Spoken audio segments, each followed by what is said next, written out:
Hello guys, আপনারা সবাই কেমন আছেন? আশা করি আপনারা সবাই ভালো আছেন। আমি আজকে আপনাদের সাথে কথা বলবো ইরানকে নিয়ে এবং ইরানের জিওগ্রাফিকে নিয়ে।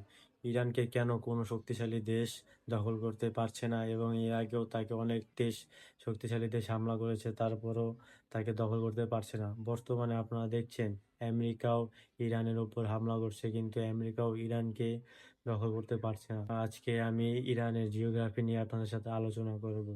ইরান মূলত 7টি দেশের সাথে তার বর্ডার ভাগাভাগি করে। প্রথমত Pakistan, Afghanistan, Turkmenistan, Azerbaijan, Armenia, তুর্কি এবং ইরাক। এই 7টি দেশের সাথে ইরান তার বর্ডার ভাগাভাগি করে।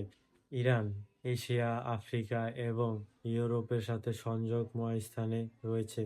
এশিয়া থেকে আফ্রিকা, ইউরোপ থেকে এশিয়া, আফ্রিকা থেকে এশিয়া, ইউরোপ, এই সবগুলো রাস্তা একসাথে সংযোগ হয় ইরানের মাধ্যমে। তাই পৃথিবীর অনেক শক্তিশালী দেশগুলো এর আগে ইরানকে দখল করতে চেয়েছে শুধুমাত্র এই রাস্তাটাকে তাদের আয়ত্তে আনার জন্য।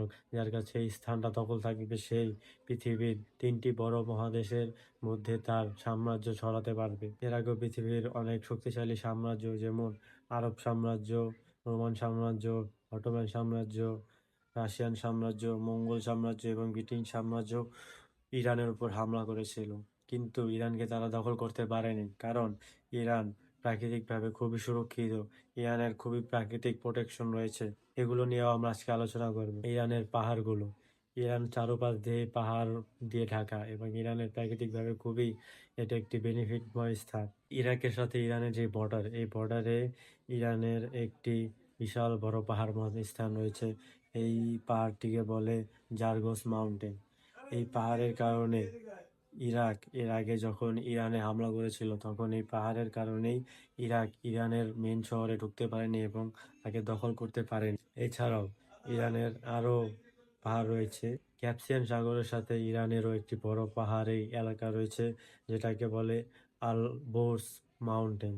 এই আলবোর্স মাউন্টেন ইরানের একটি বড় পাহাড়ি এলাকা, যেখানে ইরানের প্রাকৃতিকভাবে সুরক্ষিত। পাহাড় পার করে কোনো রাষ্ট্রই, কোনো সাম্রাজ্য, কোনো সেনাবাহিনী ইরানের উপরে হামলা করার সাহস করবে না। এছাড়াও ইরানের সাথে 3টি সমুদ্রের সংযোগ রয়েছে।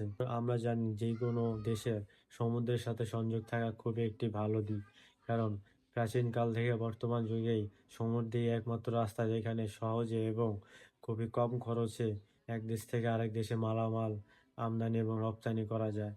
এবং ইরান এই দিক থেকে খুবই ভাগ্যবান, কারণ তার সাথে 3টি সাগরের সংযোগ স্থান রয়েছে। ক্যাস্পিয়ান সাগর, যেটি ইরানের সাথে সংযোগ রয়েছে, এছাড়াও পার্সিয়ান গালফ এবং গালফ অফ ওমান, এই 3টি সমুদ্রের সাথে ইরানের সংযোগ রয়েছে। এই 3টি সমুদ্রে একটি গুরুত্বপূর্ণ সমুদ্র স্থান পার্সিয়ান গালফ এবং গালফ অফ ওমান। এই দুটি সমুদ্রের সাথে ইরানের একটি গুরুত্বপূর্ণ বর্ডার রয়েছে, আর এই বর্ডারটি প্রায় 25,000 কিলোমিটার পর্যন্ত বিস্তৃত। ইরান এই সমুদ্রের সাথে 25,000 কিলোমিটারের একটি বর্ডার পাচ্ছে। এছাড়াও ইরান এই দুটি সমুদ্রের মাঝামাঝি একটি গুরুত্বপূর্ণ স্থানে তার আধিপত্য রেখেছে, যেটি হলো এই হরমুজ প্রণালী।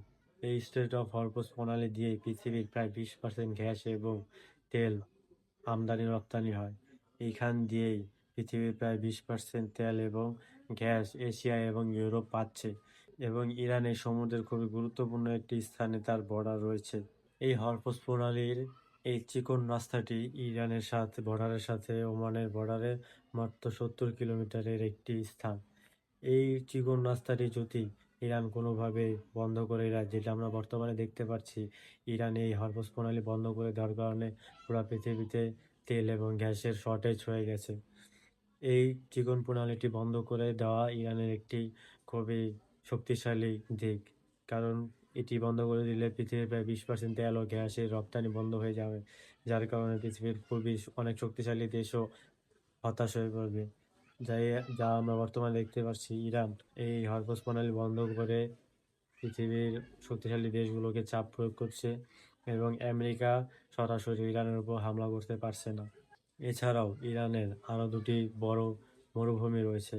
এই মরুভূমিগুলো খুবই গরম। এখানে প্রায় 70 ডিগ্রি সেলসিয়াস পর্যন্ত তাপমাত্রা গণনা করা হয়েছে।